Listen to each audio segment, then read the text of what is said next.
बिस्मिल्लाहिर्रहमानिर्रहीम। Second year students, MCQs continue करते हैं हम। हमारे पास इस वक्त जो फर्स्ट ऑफ ऑल सबसे पहला एमसीक्यूज है, ये चैप्टर नंबर 1 फंक्शन से रिलेटेड है। सबसे पहले इसी को देखते हैं।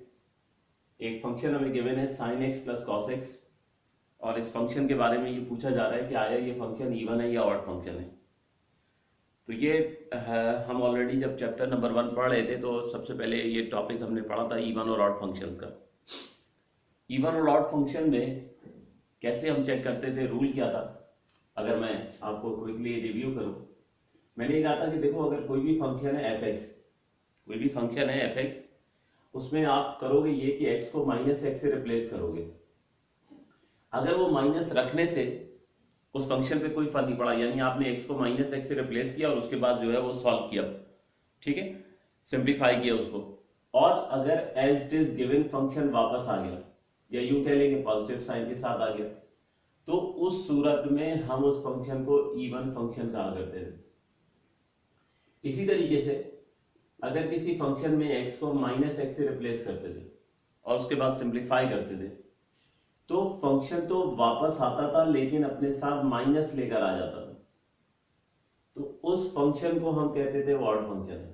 ठीक है, अपने जो रेगुलर लेक्चर हैं उसमें भी आप लोग जाकर उसको एक दफा देख सकते हैं, जो टॉपिक हम ये कर चुके थे।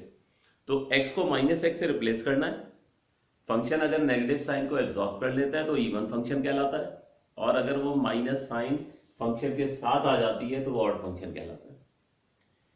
तो अब यहां पर हमारे पास जो फंक्शन है f x is equal to sine x plus cos x, इसको हमने चेक करना है कि ये आया इवन फंक्शन है या ऑड फंक्शन है। तो x को माइनस एक्स से रिप्लेस कर देते हैं, तो x को माइनस एक्स से रिप्लेस करेंगे और उसके बाद सिंप्लीफाई करेंगे। तो देखिए हमारे पास, ये तो हमने फर्स्ट ईयर में भी पढ़ी थी प्रॉपर्टी, कि साइन ऑफ माइनस थीटा हमेशा माइनस साइन थीटा के बराबर होता है, क्योंकि साइन क्या होता है, हमेशा ऑड फंक्शन होता है, ये माइनस साइन को बाहर शिफ्ट कर देता है। इसी तरह cos of minus theta cos theta होता है, ये नेगेटिव साइन को एब्जॉर्ब कर लेता है, नेगेटिव साइन इस पर असरअंदाज नहीं होती, इसलिए ये इवन फंक्शन कहलाता है। तो अभी भी यही होगा कि साइन ऑफ माइनस एक्स हो गया माइनस साइन एक्स के बराबर, जबकि कॉस ऑफ माइनस एक्स इसे नेगेटिव साइन एब्जॉर्ब कर लेनी है, ये हो गया कॉस एक्स। यानी हमने एक्स और एक्स को माइनस एक्स से रिप्लेस करके हमने इसको सॉल्व कर लिया।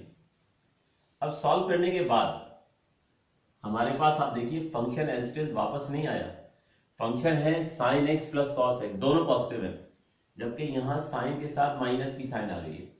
यानी इसका मतलब ये हुआ कि हम यहां कह सकते हैं कि एफ ऑफ माइनस एक्स जो है वो नॉट इक्वल है एफ एक्स के, यानी ये फंक्शन हमारे पास इवन फंक्शन जो है वो नहीं है, ये हमारे पास इवन फंक्शन नहीं है। फिर क्या करते हैं हम, अगर फंक्शन इवन ना हो तो एक अटेम्प्ट और करते हैं हम राइट हैंड साइड से माइनस की साइन कॉमन निकालते हैं। हो सकता है ये वाली प्रॉपर्टी फुलफिल हो रही हो, फंक्शन रिटर्न दो लेकिन माइनस साइन के साथ रिटर्न हो, तो माइनस कॉमन निकालते हैं। तो माइनस कॉमन निकालने से अब ये साइन एक्स जो है ये नेगेटिव था, ये पॉजिटिव हो गया, लेकिन ये जो कॉस ऑलरेडी पॉजिटिव था, जब आप यहां से माइनस कॉमन निकालोगे तो क्या हो जाएगा, ये माइनस हो जाएगा। इसका मतलब ये हुआ कि हमारे पास sine x minus cos x आ गया, यानी माइनस के साथ फंक्शन फिर रिटर्न नहीं हुआ, क्योंकि ओरिजिनल फंक्शन है sine x plus cos x, तो यहां तो sine x minus cos x आ रहा है।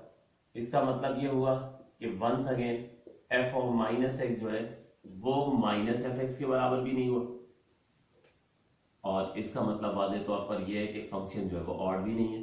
तो हमारे पास नंबर्स की तरह मामला नहीं होता है यहाँ पर कि अगर फंक्शन इवन नहीं है तो फिर यकीनन ऑड होगा। जैसे नेचुरल नंबर्स होते हैं और उसमें अगर नंबर इवन नहीं है तो फिर आप कह सकते हो कि वो ऑड नंबर होगा, या ऑड नंबर नहीं है तो यकीनन इवन होगा। फंक्शन में ऐसा नहीं होता, फंक्शन में इवन ऑड इन जो है वो खूबियों की वजह से जो है वो नाम दिया गया है। अगर फंक्शन पॉजिटिव साइन के साथ रिटर्न करता है तो इवन फंक्शन कहलाता है, नेगेटिव साइन के साथ रिटर्न करता है तो ऑड फंक्शन कहलाता है। तो यहाँ पे चूंकि दोनों कंडीशन फुलफिल नहीं हुई है, इसका मतलब ये हुआ कि इस एमसीक्यूज के लिए हमारा आंसर जो होगा वो ये थर्ड ऑप्शन करेक्ट होगा, नीदर इवन नॉर ऑड, यानी ये फंक्शन हमारा ना तो इवन होगा ना ऑड होगा।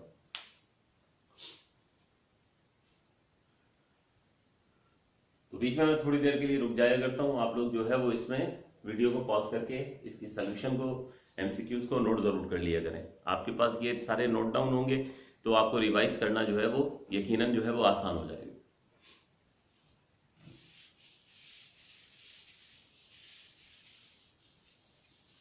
Now come to second MCQs. बहुत सिंपल, स्लोप से रिलेटेड। A line is parallel to x axis if it's slope is. कह रहे हैं एक line parallel to x axis कब होगी, यानी उसका स्लोप क्या होगा कि वो line parallel to x axis हो जाएगी। तो देखिए हमेशा एक ही रूल पड़ा कि जो पैरेलल लाइंस होती हैं उनका स्लोप हमेशा बिल्कुल सेम होता है। तो अगर कोई line parallel to x axis है तो उसका स्लोप भी वही होगा जो एक्स एक्सिस का स्लोप है, और एक्स एक्सिस का स्लोप क्या होता है, वो हमारे पास 0 होता है। ठीक है, इसी तरह अगर ये सपोज कर लीजिए कि ये कह देते हैं line parallel to y axis है, तो कोई भी line parallel to y axis होगी तो उसका स्लोप वही होगा जो वाई एक्सिस का स्लोप है, और वाई एक्सिस का स्लोप क्या होता है, इन्फिनिटी।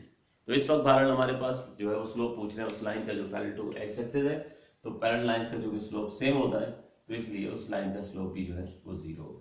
तो इसका एमसीक्यूज का आंसर हमारे पास है 0। तो ये था बड़ा सिंपल सा एमसीक्यूज।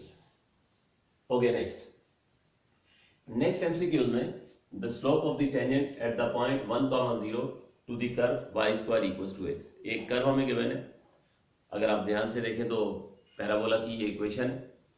एनीवे, इस पैराबोला के ऊपर, इस कर्व के ऊपर बनने वाले टेंजेंट का स्लोप चाहिए। तो एप्लीकेशन ऑफ डिफरेंशियल कैलकुलस का जो चैप्टर था हमारा, उसमें पहली एक्सरसाइज में पहला ही क्वेश्चन क्या था कि find the slope of tangent, slope of tangent निकालें। तो उस वक्त हमने ये डिस्कस किया था कि किसी भी कर्व का स्लोप या किसी भी कर्व के ऊपर बनने वाले टेंजेंट का स्लोप कैसे निकालते हैं, by the help of derivative. तो हमें चूंकि इस कर्व के ऊपर बनने वाले टेंजेंट का स्लोप निकालना है, तो इसलिए हम क्या करेंगे कि इसको जो है, इस पैराबोला को डिफरेंशिएट कर देंगे। तो डिफरेंशिएट करने के लिए लेफ्ट हैंड साइड पर जो है वो पावर रूल अप्लाई कर दीजिए। तो ये हो जाएगा power 1 less in power without power, और राइट हैंड साइड पर x का डेरिवेटिव हो गया 1। तो ये हमारे पास 2y into derivative of y equals to 1 बनने जा रहा है। डेरिवेटिव ऑफ y हो गया 1/2y। तो ये जो हमें डेरिवेटिव मिला है, अब यूं समझ लीजिए कि जनरल फॉर्म में ये हमें स्लोप ऑफ टेंजेंट या स्लोप ऑफ कर्व मिल चुका है, क्योंकि हमने एक एप्लीकेशन पढ़ी थी कि जब भी हम किसी भी कर्व को डिफरेंशिएट करते हैं तो उस कर्व के ऊपर बनने वाले टेंजेंट का अगर स्लोप चाहिए या कर्व का स्लोप चाहिए तो उस कर्व को डिफरेंशिएट करना है। अब हमें चूंकि स्पेसिफिक पॉइंट पर चाहिए, हमें चाहिए एट द पॉइंट 1, 0, तो बस ये पॉइंट पुट कर दीजिए, यानी x की जगह 1 और y की जगह 0। तो x तो है ही नहीं यहाँ पे, तो हम 0 पुट कर देते हैं। तो ये बनेगा 1/0 और any number divide by 0 equals to infinity. इसका मतलब ये हुआ कि इस पॉइंट पर जो है वो बनने वाले टेंजेंट का जो स्लोप है वो इन्फिनिटी। तो इस एमसीक्यूज का आंसर हमारे पास जो होगा वो इन्फिनिटी होगा। तो होप सो जो है वो आपको एमसीक्यूज समझ आ गए होंगे। अगर ये एमसीक्यूज समझ आ गए तो वीडियो को लाइक ज़रूर कर दीजिएगा और फ्रेंड्स के साथ शेयर कर दीजिएगा। इंशाल्लाह अगली वीडियो में कंटिन्यू करते हैं। Thank you.